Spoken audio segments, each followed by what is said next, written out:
امام ذہبی رحمۃ اللہ علیہ نے قصہ نقل کیا ہے جس میں بہت بڑا سبق ہے۔ وہ لکھتے ہیں مکہ میں ایک شخص آیا جس کے پاس ہیرے جواہرات کا ایک ہار تھا۔ آخر وہ حج کے موقع پہ گم کر بیٹھا۔ پھر اس نے سوچا کہ اب کیا کروں، اعلان کرواتا ہے، من وجد الکیس صفته کذا وکذا فلہ جائزہ 500 درہم۔ جو یہ ہار مجھے واپس کر دے جس کو ملا ہو اور یہ اس کی نشانیاں ہیں، میں اس کو 500 درہم انعام دوں گا۔ اتفاق سے ایک فقیر کو جو پہلے مفلوق الحال تھا اس کو ملا۔ سوچتا ہے یہ میرا تو نہیں ہے۔ اللہ کا خوف دیکھیے جن لوگوں کے دل میں آ جائے وہ اللہ کو کتنے پیارے لگتے ہیں۔ اس نے وہ اعلان سنا، اسی طرح وہ کیس، اسی طرح وہ شاپر لیا اور اس کی طرف روانہ ہو گیا۔ جا کے اس کو ہیرے جواہرات کا وہ ہار دے دیا۔ اس نے انعام دینا چاہا، کہتا نہیں، میں نے رب کی رضا کے لیے دیا ہے، اس کا بدلہ میرا رب مجھے دے گا۔ قصہ وہاں تک تو ختم ہوا۔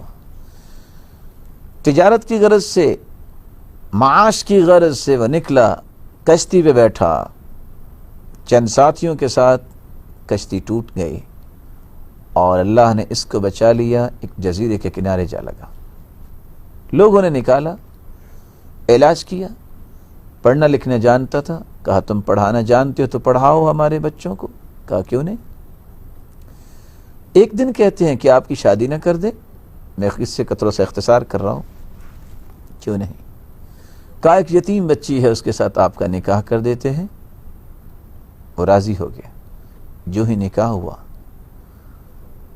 تو اللہ کے فیصلے دیکھیے، لوگوں نے کہا ایک شخص تھا جو مکہ گیا تھا، اس کا ہار گم ہوا تھا، پھر ایک نیک شخص نے اسے واپس کیا اور اس کا انعام بھی نہیں لیا۔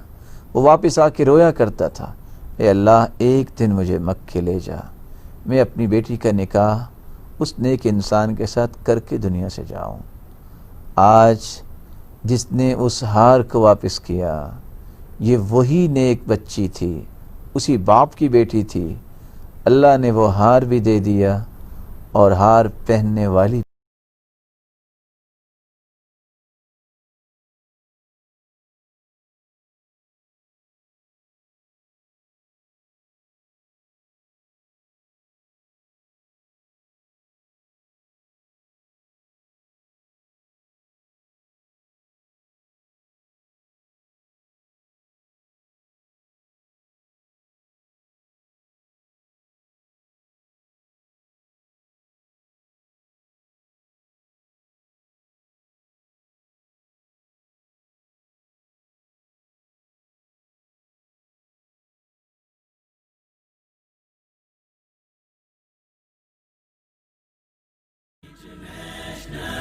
Islamic Research Center.